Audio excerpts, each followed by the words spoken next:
Qu'il soit dans ton repos, qu'il soit dans tes orages, beau lac, et dans l'aspect de tes riants coteaux, et dans ces noirs sapins et dans ces rocs sauvages qui pendent sur tes eaux. Le lac. À son époque déjà, Lamartine avait remarqué à quel point un lac peut être riche en émotions, mais aussi en diversité. Les lacs naturels représentent environ 0,01% du volume total d'eau sur Terre. Ce sont des étendues d'eau, douces dans la plupart des cas, qui sont situées à l'intérieur des terres sans connexion directe avec l'océan. On les distingue bien sûr des fleuves par leur absence de courant, mais aussi leur stratification thermique. Ils présentent une grande diversité du fait de la nature de la cuvette. On retrouve par exemple les lacs d'altitude, de barrage, les lacs de réservoir ou encore les grands lacs de plaine.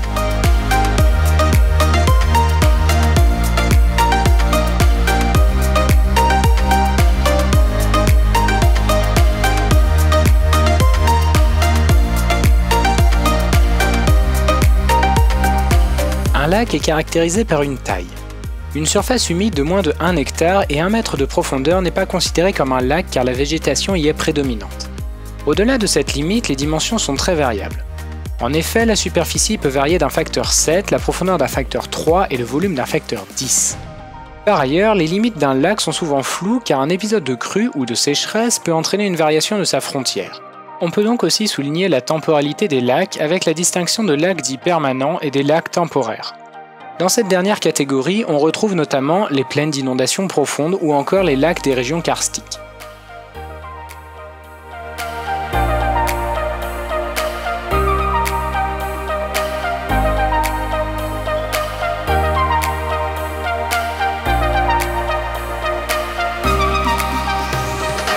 La diversité observée des lacs est bien sûr le reflet de la diversité des mécanismes à leurs origines. En 1957, le limnologue Hutchinson distinguait 11 catégories de lacs suivant leur processus de formation. La genèse des écosystèmes lacustres peut principalement être liée à des forces tectoniques comme des soulèvements, des décrochements, ou alors des glaciers, des bras morts de fleuves, ou encore avec l'action humaine comme les barrages ou les cuvettes minières. Il en résulte des morphologies particulières à l'échelle des paysages. Les forces tectoniques vont créer des lacs très volumineux et les plus profonds, parfois au-delà de 1000 mètres de profondeur et qui sont allongés et plutôt rectangulaires. Les lacs issus de glaciers vont être plus variables en fonction du substrat géologique à la base et leur profondeur est généralement comprise entre 50 et 500 mètres. Les lacs de bras morts qui résultent d'un fleuve vont eux être très plats et leur profondeur excède rarement les 10 mètres. Enfin, les lacs issus de l'action humaine sont les plus facilement reconnaissables sur une carte car ils ont une forme bien particulière en triangle allongé avec un bord très droit. Leur profondeur est bien sûr fonction de l'usage de ceux-ci et il n'est pas rare que les lacs de retenue de barrage fassent plusieurs centaines de mètres de profondeur.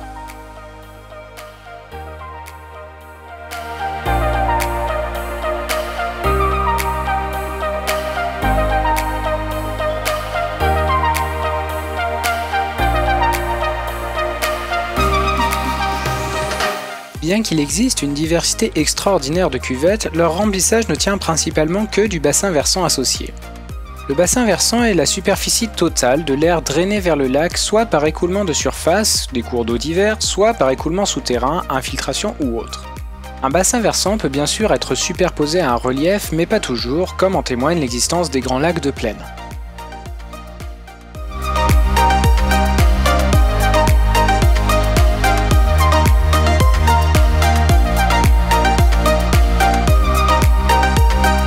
La biocénose des écosystèmes lacustres est elle aussi bien particulière et est très diversifiée et très importante. Déjà, par rapport à d'autres écosystèmes, il existe une composante aquatique qui est loin d'être négligeable.